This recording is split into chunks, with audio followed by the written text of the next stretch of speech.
well, I'm going to do a video today on the endocrine system, and I'll be using this plaque right here. All right, so this is the endocrine system chart. So let's look at some structures here. Here we have the pituitary gland. This is the adrenal hypophysis. This is the neural hypophysis. Okay. The adrenal hypophysis is going to have 7 hormones you should know. You can use the mnemonic flat MPG, which you'll see right above here. Flat MPG, so we start with F, which is FSH. FSH is going to help the maturation of the sperm in males and the maturation of the eggs in females. L is LH, luteinizing hormone, and that's going to help the male produce testosterone via the interstitial cells, and in the females it's going to help ovulate the egg on the 14th day of a 20-day cycle. Then we have A, ACTH. ACTH is going to target the zona fasciculata, principally the glucocorticoids, the main one being cortisol, and that's going to help in anti-inflammation. And then we have T, which is TSH, thyroid stimulating hormone. That's going to activate the T3 and T4, which is going to help increase metabolism, not calcitonin, T3 and just T3 and T4. Then we have MPG, M being melanocyte stimulating hormone, and MSH, and this is all happening in the adrenal hypophysis or anterior pituitary. M being melanocyte stimulating hormone, which is going to help for skin color. Okay, then we have P, which is prolactin, which is going to help produce milk in women's breasts. Then we have G, which is growth hormone, which is just going to basically grow your cells if you get a cut, or in some people it makes them too big, like in gigantism. So that's flat MPG. Then we have, and now the hormones are produced and released right there in the anterior pituitary. Now in the posterior pituitary, we have the neural hypophysis, which is called a neural hypophysis. It's going to have 2 hormones, ADH and oxytocin. Now the ADH and oxytocin is going to be produced in the hypothalamus, which is high up here in the brain here. It's not part of the pituitary gland. It's in the hypothalamus, which is around there. Okay, so anyways, the hypothalamus is going to produce the ADH and oxytocin, and then the ADH and oxytocin will migrate down here via the nerves to the posterior pituitary where it's released. ADH is going to help conserve water, and oxytocin is going to help eject the milk. All right, let's go down here to the, let's go over here to the pineal gland. The pineal gland is going to release melatonin, which puts you to sleep. All right.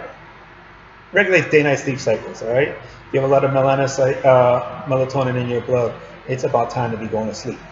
Here we have the thyroid gland, which produces T3, T4, and calcitonin. T3 and T4, which is activated by TSH, increases metabolism, and calcitonin is going to lower the blood calcium.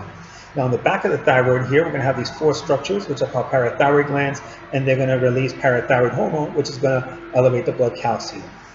In the heart here, we're going to have ANP. ANP is called atrioneuritic peptide, and that's going to help lower the blood rate, the heart rate. Okay, so after running, it's going to make you go slower.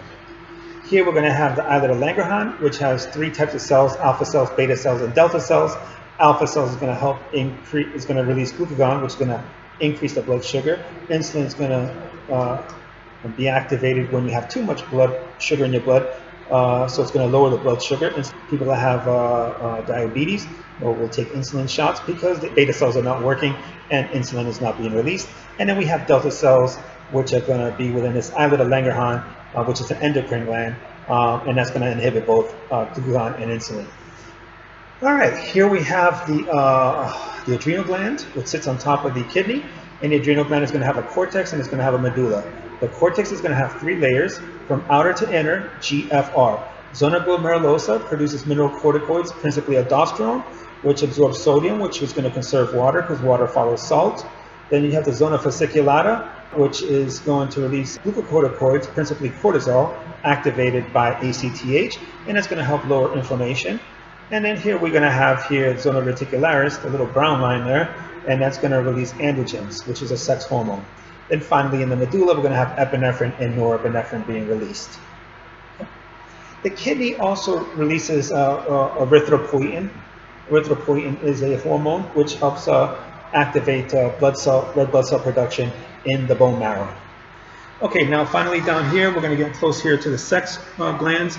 We have the testes, which produces testosterone. Okay, and testosterone is going to help in the give you the secondary sex characteristics which gives men their facial hair features, and the deep voice. And then finally here we're going to have the ovary, which is going to produce estrogen and progesterone, which maintains pregnancy for 2 months. Afterwards, you have HCG, human chorial gonadotropic hormone, taking over for the remainder of the 7 months. And that is basically it, all the hormones that you would have to know for the endocrine system. And hopefully that will give you a little bit better help in understanding of the endocrine. All right, take care.